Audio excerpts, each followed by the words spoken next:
So I want to take a quick survey.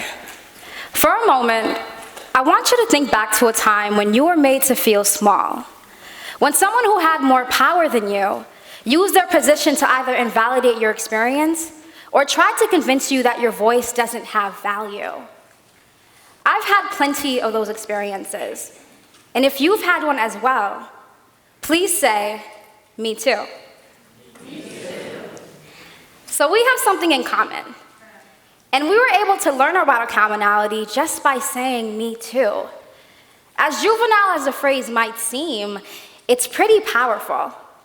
Although we tend to use it during friendly or casual conversations over small talk, it's a simple method that we all use to communicate our shared interests and overall humanity.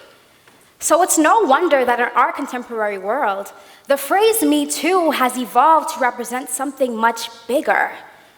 It's become a symbol for survivors of sexual violence and harassment. So I have one more request.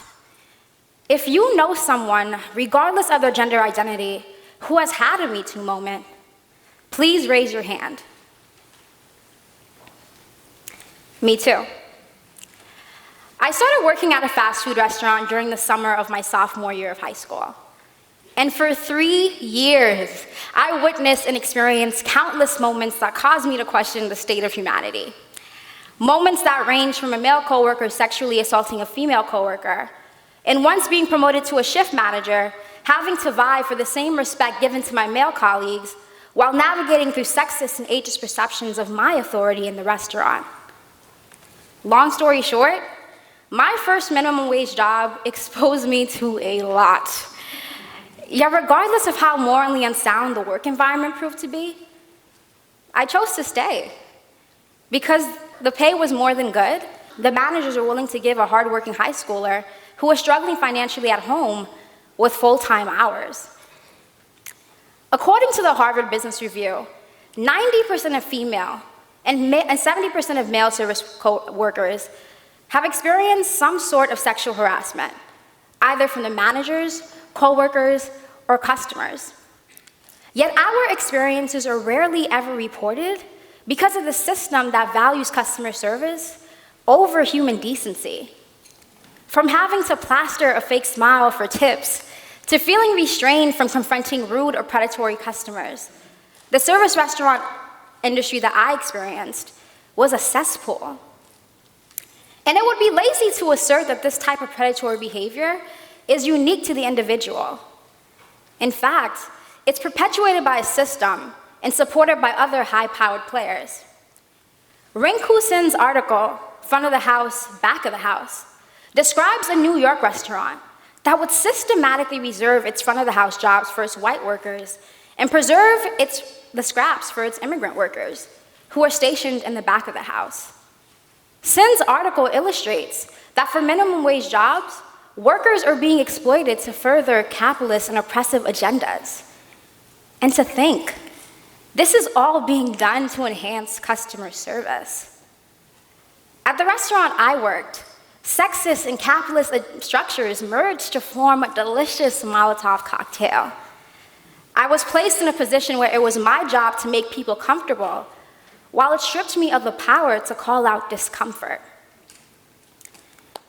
For a moment, I want you all to think about the Me Too movement.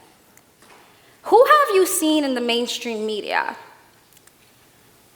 Now think about who you haven't seen. Ever since the Me Too movement was propelled into popular culture, its founder, Tarana Burke, has been adamant about ensuring that its narrative continues to empower survivors from all walks of life. Back in 2006, when Burke coined the phrase Me Too, it was an effort to provide Black and brown girls with a space to heal from their experiences with sexual violence and harassment. It was a valiant effort to provide those in society that are often rendered voiceless with a platform. When we as a society fail to include the spectrum of sexual violence in our mainstream accounts, what are we doing here? We are engaging in a form of erasure. We are failing to provide an adequate representation of what this movement truly looks like. It doesn't always involve flashy press releases or expensive lawsuits. Sometimes it looks like a service worker being inappropriately touched in the back of a fast food restaurant.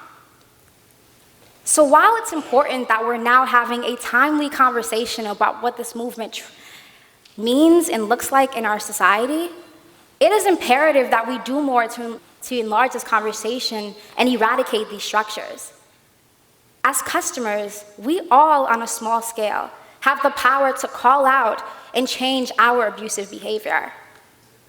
And that change is going to look different for every single person in this room. But if we all agree that sexual violence and harassment can no longer pervade our industries, please say, "Me too." Now look around. That's your commonality. We all, on a grand scale, have a sphere of influence and are empowered to not only invite more survivors to say "Me too," but are empowered to encourage those around us to join us and to declare "No more." Thank you.